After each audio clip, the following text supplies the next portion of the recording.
then, so now we're going to fit new bearings to the crankshaft. The old one's been removed here. I'm not showing you how to do that, you just pull it off with a puller. The new one is a 3-piece, and first thing you do is you heat the hub, which is there, to 120 degrees. That allows it to expand, because it will just slide onto here. The hub of the bearing is separate to the rest, and you assemble it so that the words, the lettering is facing outwards. My bearing is a fag bearing, X-Life MUP306EC3. I use a C3 because that's what I've always used on these, and it works really well.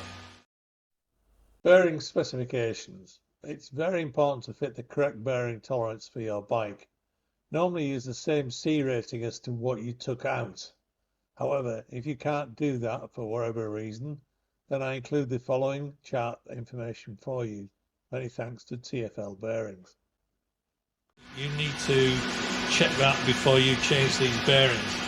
Only use the right bearing for your crankshaft. Alright, we're getting up to temperature now. Far off, takes quite a bit, but it's important you get there. I use a laser thermometer with an EMS control on it that allows you to set it for particular materials. It's a little bit more money, but they're worth having, and you have to have it set with the correct EMS to be able to get the figures correct.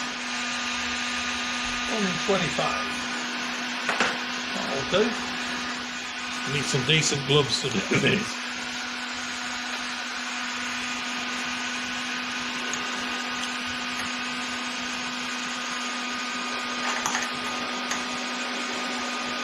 There you go. Spray it on. Boom. Easy as that.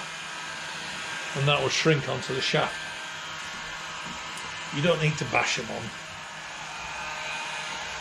There you go. And that's that done. Okay, now we have to put the rest of the bearing in, and to do that we need to heat this up to above 90 degrees, which is quite a task because it's quite big. And it takes a lot of time. Big thing to do is to make sure that there's no burrs or anything like that that may prevent the housing sliding into place before you do it. Mine's nice and clean, I've already done all that. Bearings are meant to be treated with great respect, so please do that. Now we're going to heat the thing up, this whole case, up to about 100 degrees centigrade, and that's going to take quite some time. Anyway, I'll see you in about half an hour. Yeah, the other way of doing it, if you haven't got a laser, for doing this bit at least anyway, is to just use water.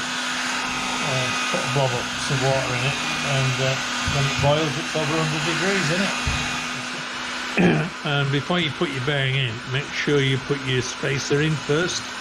Hold it in with a bit of grease, because that's got to hang on upside down, literally, and you want it to stay there while you're dropping it in. It's a bit of a pain if it drops out and goes sideways. So just press it in with a bit of grease so it holds. You want it to stay there.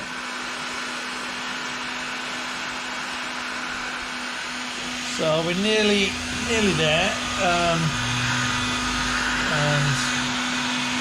this part obviously is the bit where it sucks all the heat out of it, and it's important you get it at the same temperature throughout. You don't want your casing warped.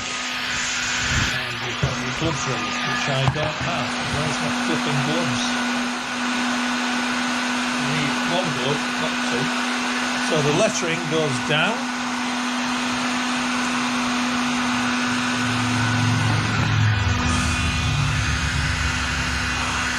You want one glove and a bare hand. I think you saw all that anyway. Here we go. Let's pop it in. So lettering down.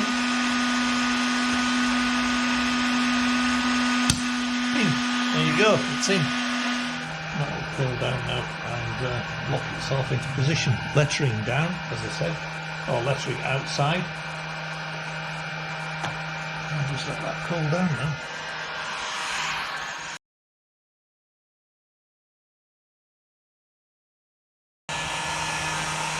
This bearing runs at about between 80 and 100 degrees centigrade, so don't worry about it being hot. 150 degrees, it's too hot. When that shrinks on, it won't come off.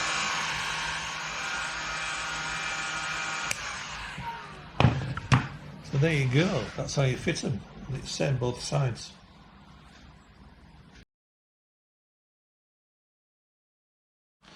Now this stuff, you put it on and you leave it about half an hour for it to dry off.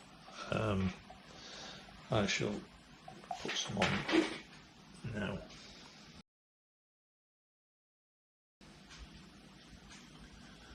You only put a thin layer.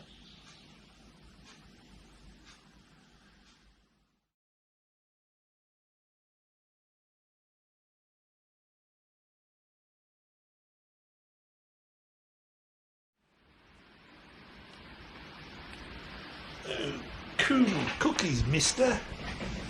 So we only put it on one half. So there you go. Now then, this is your last chance to be able to make sure everything is clear and your oil ways are all clear, because after this there's no going back. Well, there is going back, but it's you don't really want to be doing that. So next job is to install the crankshaft. Right, now we're going to put the crankshaft into this half, which is a C3 bearing. I'll put this in. Shall I trap my fingers doing it?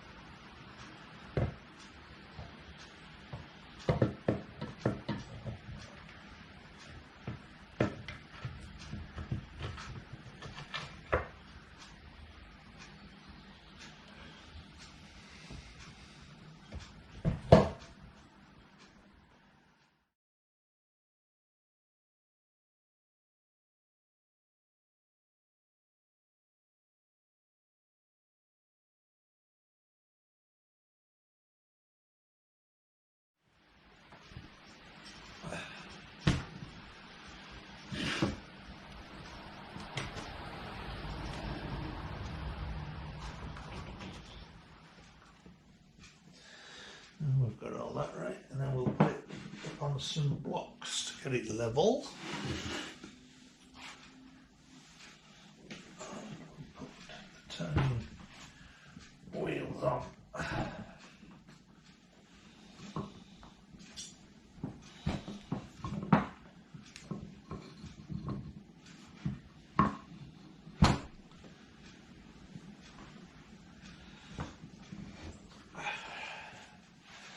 That's good. Right. So we've got it levelish again. Everything revolves, which is good. Everything into the centre position. And your spacer goes in here. We'll just tap that in. That just lines your case up so that you can. Right. So that's that. I just bolt it together now. So we need to warm the cases back up. A lot of people will say you don't need to do this, but I always do, because the cases expand and I want to make sure that the mating faces come down together smoothly and cleanly, and if there's any stresses that's been built up inside while I've been working on it, it will help ease them off. Half an hour of heating the thing up like I'm doing now again. And then after I've done that, I shall start putting the bolts in. Now heating it up, do it evenly so that you don't get any hot spots. Anyway, so now we'll bolt it together. There we are. Engine bolts. I think that's the lot. I'll just start cooling down all on its own. Job's been done, and it will cool down while we put the bolts in.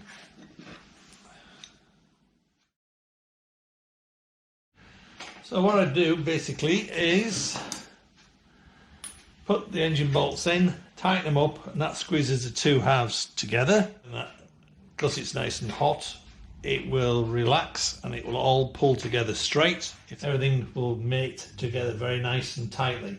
What will happen is that after you've tightened them all up, you'll need to leave it to cool down, and then you heat it up again, and then you torque it all up again properly. The second torquing is always very, very important, and I do that on the bike.